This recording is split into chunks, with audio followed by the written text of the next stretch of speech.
All right, here we go. Brand new Flyers Daily for the 23rd of November, 2024. Flyers Daily, as always, presented by Ticketmaster. Make more memories live. What a big weekend this is for the Flyers, and a really big chunk of a lot of hockey on the way. Back-to-back matinee games this weekend.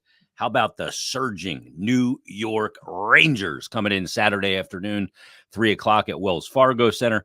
I can pretty much guarantee the environment at Wells Fargo Center this weekend is going to be electric. Rangers playing good. They've won 8 straight. Flyers coming in, having won their last game, that 3-1 win over the Chicago Blackhawks.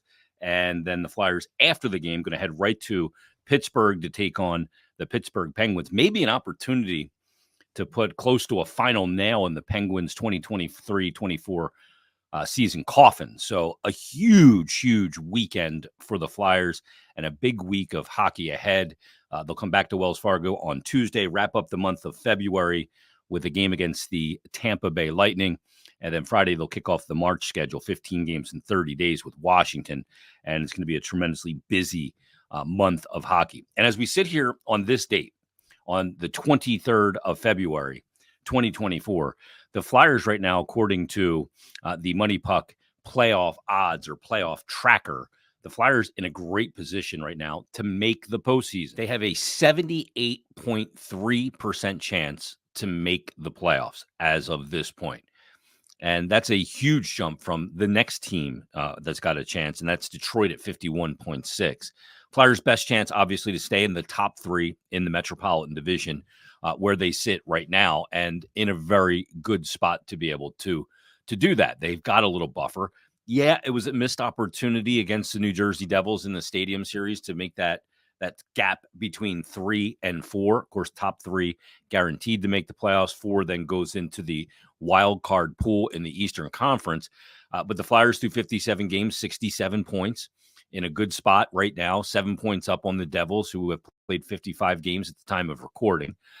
So the Flyers in a very good position with that gap, but a lot of really big games on the horizon, a lot of Metropolitan Division games. And this time of year, it always gets a little tricky in the standings because you tend to see a lot more of those 3-point games doled out, games that go to overtime, especially divisional matchups. I think you'll see teams play a little differently in tight third period games, especially against teams in their division, playing for a minimum of the point and maybe the 2 points.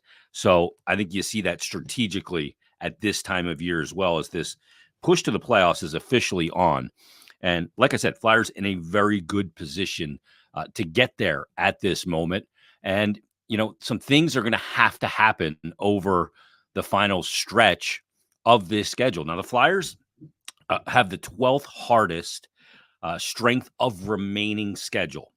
Their remaining schedule points percentage of the opponents in the 25 games they have coming up is .562. For example, the team with the hardest remaining schedule is Buffalo, with a points percentage of their 26 remaining opponents at .590. Toronto has the 3rd hardest. Boston has the 4th hardest. Washington, the 5th.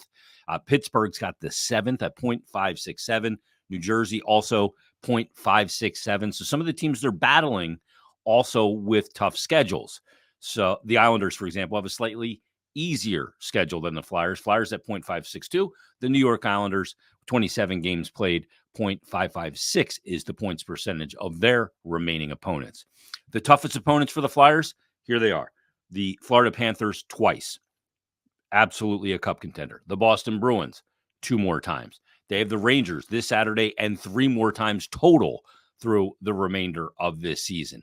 The Flyers have Carolina 1 more time, Toronto 2 more times, and Tampa, including next week on Tuesday, 2 more times as well. Some of the easier opponents, they get Chicago at Wells Fargo Center. They get San Jose at Wells Fargo Center. They have Columbus on the schedule, Ottawa, who's beaten the Flyers twice, Montreal twice, and Buffalo. So a mixed bag, a lot of tough opponents in there. But what needs to go right for the Flyers to see this thing all the way through, to see this thing to the playoffs? That's ultimately what matters. We've kind of done these check-ins periodically throughout this season and looked at, okay, what needs to happen for this team to have that success of landing a postseason playoff berth. First and foremost, I put together a list of 1, 2, 3, 4, 5, 6, 7, 8 total things. And where I start is here. And it's always the case for a team that's trying to make the playoffs. You need goaltending. Now, goaltending doesn't happen in a vacuum. Goaltending is also a product of team defense and structure and the ability to kill plays and defend less, which we've talked about. The Flyers' save percentage cumulatively as a team this season is not eye-popping. They've been better defensively and they've defended less. Their team save percentage is only .902. You look at Sam Ersson, who's played the most games in net for the Flyers at 31 games played, a .258 goals against average, and 900 save percentage, which is slightly below average in the NHL. Carter Hart played 26 games, had a .280 goals against average, and a .906 save percentage. And Cal Peterson, who's now played in 4 games, has an .890. So overall for the team, it's a 2.88 goals against average, pretty low. That's good, but a .902 save percentage. But the goaltending is going to have to hold. It's going to have to be quality, and it's going to have to be both guys. It's going to have to be Ersson for the most part, turning in performances like he turned in against Chicago, and it's going to have to be Cal Peterson as well. You cannot go through 15 games in the month of March and in 30 days and play just Sam Ersson. You'll play him right into the concrete. So it's going to have to be both of those guys. That's number one on my list of what needs to take place over the final 7 weeks, 25 games of this NHL season. That's number one. Number two, the power play. The power play in total this year has been ugly. If you look at the total numbers, it just in the beginning of the year was absolutely abysmal. And it was strange because the PK has been so good all year long. One special team really good, and the Flyers lead the NHL in shorthanded goals. But they've got this in total this year, the second worst power play. The only team with a worse power play is the Chicago Blackhawks. Flyers at 13.3% on the power play. But of late, it's been better. And that's how you have to you look at things. You can't go, okay, if we judge it on all games until now, it's not great, but how's it been of late? If you look at their past 29 games, they're clicking at about 18%. They in that period, they've gone 15, 10, and 4. They've scored 85 goals. They've had 93 power play opportunities and have 14 goals. If they can keep that power play clicking anywhere between 17.5 and 20%, that's paramount. Have to. It cannot go back down into the 12, 13, 14%. That will be detrimental to them eventually being able to land a postseason gig. It has been better. It's been better with Jamie Drysdale at points. It's been better with Igor Zamula at points, being that power play QB. They need to find a way to keep that power play in that 18 to 20 range for the remainder of the season. I'm not asking it to click at, the top of the NHL percentages where you've got a team in Tampa that's clicking over 30%. That's not going to happen. But if you can get around that 20% for the remainder of these 25 games, that will help tremendously. PK has still got to hold. It's got to do what it's done all year. It's got to be your best element of your team from a special teams perspective. 86.5% now, number 2 in the league, only 0.2 behind the Los Angeles Kings for the top penalty kill percentage in the NHL. Couple that, obviously, with the 13 shorthanded goals. PK has got to hold. That's number 3. PK has got to do what it's done all year, continue to provide some offense on the rare occasion, and be a strength of this team. PK is also goaltending, structure, and that 4-man unit really creating problems for the opposition in the way they defend and the way they have that threat of getting up the ice and driving some offense out of it as well. Fourth thing is actually an individual player. 4 and 5 are different individual players. Number 4 is Travis Konecny. He gets the goal, the game-winning goal in Chicago, gets the goal off the rush, 2 assists in the game against the New Jersey Devils. TK has been the leader for this team from the jump. He continues to be the leader of this team and the MVP as we sit here on the 23rd of February. In 57 games, 27 goals, 27 assists, 54 points, playing close to 20 minutes a night. He's got 5 shorthanded goals, 3 power play goals. He is second on the team in shots on goal. He is the straw that stirs the drink. So TK has got to continue it. I see no reason or no doubt in my mind that he will do exactly that. So to me, that is one of those things that needs to happen that I don't have any agita thinking it won't happen.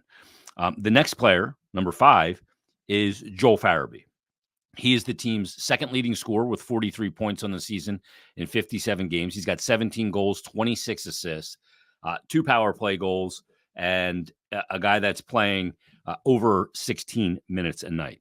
Farabee had that stretch of 23 games where he had 26 points. Then he had the stretch of 8 games where he only had 2 points, did end up with an assist in the last game. But he's got to be a guy. I think his game's been good. He's had a couple, even in that 8 games where he didn't have any goals, he had just the 2 assists. He had 2 games in there where he had 5 shots on goal, another where he had 4 shots on goal. He was still generating and being a guy that drives offense. But we need Joel Farabee on that score sheet with goals and assists as well down the stretch. You need to have a couple of guys up top in this lineup that you can pretty much pencil in for points.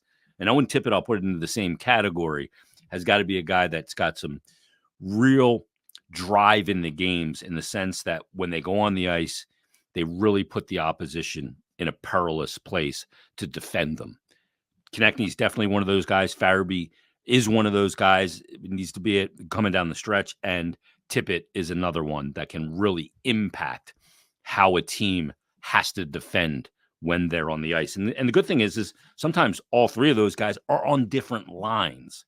So it really puts the opposition to a test. There's always a guy when your top 3 lines are on the ice that can go out there and give the other team a little anxiety. So that's got to be the case. The next thing is the 11-7. I don't think that the Flyers will be able to go through the month of March with 15 games in 15 days going 11-7.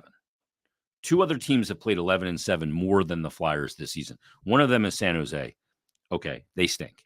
The other one is Colorado. Some teams are more built to be able to do it.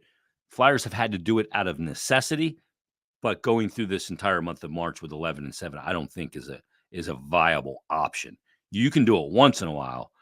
We'll see how the trade deadline impacts it, but that's something that we'll need to resolve in this month of March. You're going to need to roll 4 lines on a lot of occasions when you're playing 15 games in 30 days, and you got opponents like Florida a couple of times, like Tampa, Toronto a couple of times, 2 times against Boston, another game against the Rangers.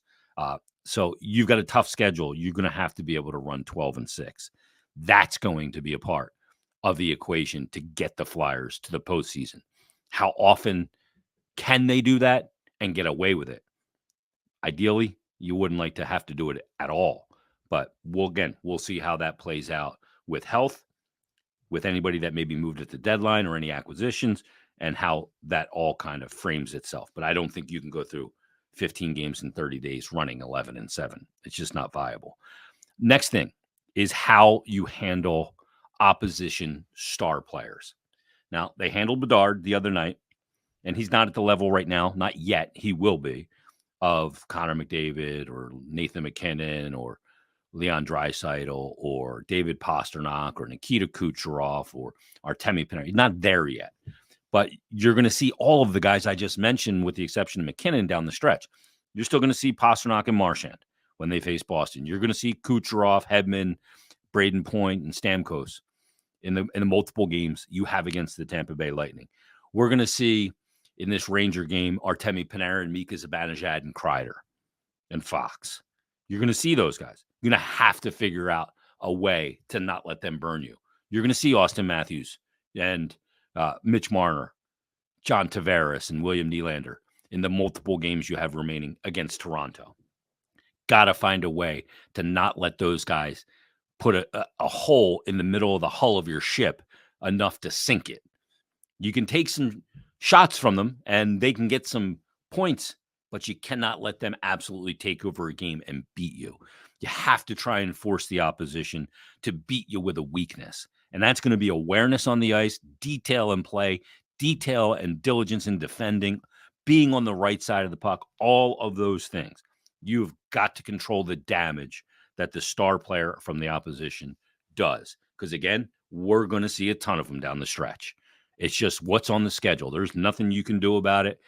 You're going to see those guys. And look, some of them may get some points in some games, but you can't let them just take over a stretch like Austin Matthews took over in that game against Toronto with the natural hat trick, or like McKinnon did or Kucherov did when the Flyers were in the midst of that 5-game skid and they came in for 3-4 point games. Can't let that happen. And Mika Zibanejad, Jesus.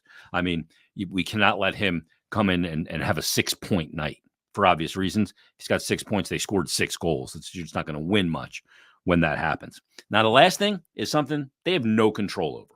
This is number 8. Get a little help from the teams that are chasing you. The Devils have been incredibly erratic this season, up and down like a toilet seat. The Islanders, same thing, 3-3-3 since they've hired Patrick Waugh as their head coach. They're sitting 7 points back, 2 games in hand on the Flyers. The Capitals, I can't see the Capitals staying in this much longer. I've said that all year, though. They're minus 32 in goal differential. And the Penguins, you have an opportunity. You're going to see the Capitals coming up on March 1st. We're going to see the Penguins on Sunday.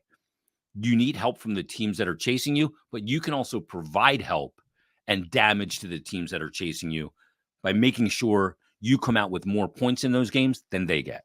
So whether that's a win in regulation, you get 2, they get none, or it's a win in overtime or a shootout and they get 1 and you get 2.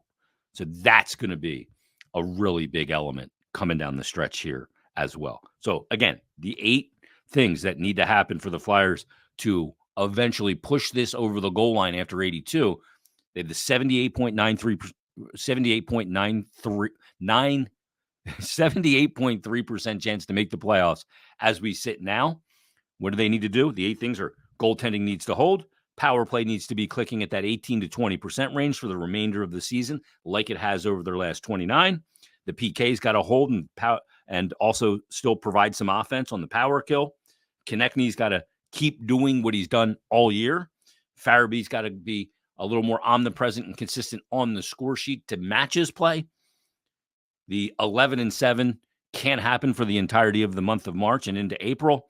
Got to control the star opposition players and some help from the opposition teams and help that you provide yourself in regards to those opposition teams. Those are the 8 I've come up with. If you come up with any, you can always shoot me an email, jason.myrtetus, MYRTETUS @gmail.com. You can DM me on Twitter. You can drop a comment below here on the YouTube channel. Love to hear your opinions on things that the Flyers need to do down the stretch to make that 78.3% chance 100% that they're going to the NHL postseason. All right, that's going to put a wrap on this episode. We'll preview Flyers Rangers coming up in tomorrow's Flyers Daily. So join us then. We'll be back tomorrow with yet another brand new Flyers Daily.